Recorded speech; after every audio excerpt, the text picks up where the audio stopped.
Grinder machine খারাপ হইলে নিজে নিজে করতে পারবে ঠিক মাত্র 2 মিনিট হয়। যত এই যেটা মিক্সার গ্রাইন্ডার আছে এটা যদি কারেন্ট লাগাইয়া সুইচ দেই তো দেখো এগুলো বিলকুল চলেন না, মানে কমপ্লিটলি ডেড হয়ে গেছে। তো এই মিক্সার গ্রাইন্ডার নষ্ট হলে সারা ফার্স্টে আপনার এই তলে মিক্সার গ্রাইন্ডারটা উল্টে একটা বটম দেখবা, এই বটম উগা আপনার তলে জাতা মারবা। প্রায় সময় ওভারলোড হইলে কিন্তু বটম এগুলো বাড়ি যায়, আবার জাতা মারি দিলে জায়গায় যায়, কিন্তু এই বটমটা কিন্তু বাড়িছে জায়গায় যান না, যার কারণে আমরা খুলিয়ে চেক করবো। তো খুলতে হইলে তলে আছে 4টা নাট, কোনো গুড় থাকে 6টা।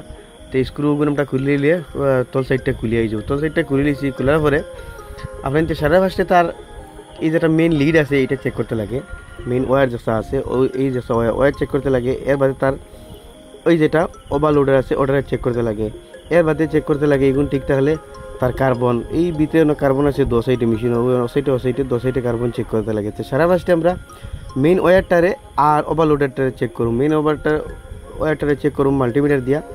মাল্টিমিটারটা আমি আপনার কন্টিনিউটি মোডও লাগাই দিম। কন্টিনিউ মোডে লাগাইলে আর কি 2 লাইন মুখ একখানা করলে আপনার তোর পয়েন্ট উঠে বা ডাকে মেশিনে, বা আপনার সিরিজ যেমনি চেক করতে পারবে, বা আইসাইল মার্কেটও 50 টাকা দিয়ে হওয়া যায় কন্টিনিউটি টেস্টার হতো, এগুলো লিবে ধরেন 2টা পয়েন্ট এখানে করতে পয়েন্ট উঠে। তো আমি ওনার মাঝে এগুলো লাগাই আর ওয়ার দেখছেন মাঝে 2টা আইসে খালা আর লাল, খালার মাঝে একটা লাগাইছি পয়েন্ট আর না, তো মানে হগুর মাঝে এগুলো লাগাই, হগুর মাঝে একটা লাগাইছি আর খালার মাঝে একটা লাগাইছি। দেখো মিটারের মাঝে কিন্তু আমরা পয়েন্টার তার মানে খালা লাইন ঠিক আছে। এবার আমরা চেক করবো ও দাঁত লাগাইয়া লাল অস্তার মাঝে লাগাইমু, দেখবো পয়েন্টার নিয়ে দেখো যে লাল অস্তার মাঝে পয়েন্টার। এখন অয়েল ওভারলোডার থেকে ও সাইডে কানেকশন গেছে, ওগুলো লাগাইমু।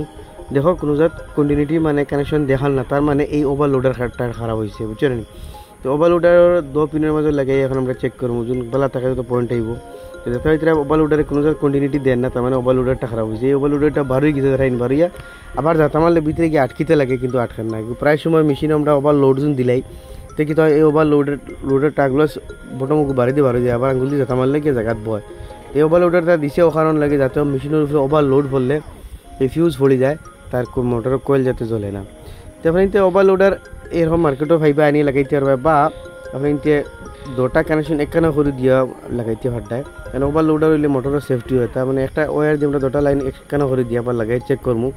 এখন আবার লাগাই দেখি যেন কারেন্ট আইলো নি, তো দেখতে পাইতে লাগাইতো তার কারেন্ট আইছে, মানে মোটর বিন্দাস চলে, মোটরের মাঝে কোনো অসুবিধা নাই। জাস্ট এই তার ওভারলোডারের কারণে কমপ্লিট মোটরটা মানে বন্ধ হয়ে গেছিলো।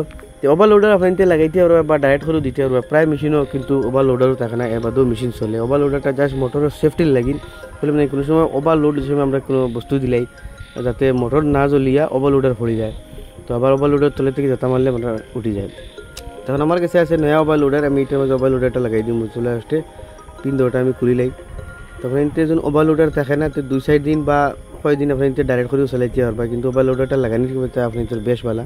ও সাইডে আছে নাট, ওইটা আপনি ঘুরাইলে নাটটাগুলো খুলে যাব। সাইডে নাটও দরিয়া, নাটটা মনে হয় জায়গাত ঘুরে আমি আবার দরিয়ে দেখি। তো এই নাটটা এই সময় দরিয়া তলে থেকে ওভারলোডারটা ঘুরাইলে আমি তোর এটা ওভারলোডার ক্লিয়ার হয়ে যাব। তখন এটা ইলেকট্রিক রিপেয়ার শপও গিয়া মিক্সার গ্রাইন্ডার ওভারলোডার হইলেও আপনি ফাইলিবা। তো দেখো আমার কাছে আছে নয়া ওভারলোডার 2 এম্পিয়ারের, এই ওভারলোডারটা এখানে মাঝে লাগাইমু, আর এটা যেটা প্রবলেম আছে সলভ হয়ে যাব। যে কোনো এম্পিয়ার 2 এম্পিয়ার 4 এম্পিয়ার 5 এম্পিয়ার হইলেও চলব, বা 2 এর তলে লাগাইলে হইতো না। তোর উপরে আপনার তো 4-5 এম্পিয়ার যত এম্পিয়ার চলবো, কিন্তু তলে লাগাইলে আবার হইতো না। তো আসলে ছোটো মোটো একটা ইনফরমেশন আশা করি তোর ভালো লাগে নিশ্চয়ই ভিডিওটা শেয়ার মারি আর আমার দেখবার সুযোগ দিবা, বা সেইটা আমি লাগাই দিই। এটা যেটা প্রবলেম আসলে সলভ হয়েগুলো এখন দাঁত দিয়ে একটা পিন 2টা দাঁতের মাঝে লাগাই দিই। এটার মাঝে কোনো উল্টাপাল্টি হল নাই আর কি, 2 পিন আপনি যে কোনো সাইডে লাগাইতে হঠাৎ, বস এটা খালি অবশ্যই কানেকশন দেওয়া তার খামারে নয়, কোনো উল্টাপাল্টি হল নাই। যে অবস্থা লাগাইতে আমরা হজ লাগাইতে মিলে কিছু নাই, যে কোনো লাইনে লাগাইলেও হইলো আপনি তোর।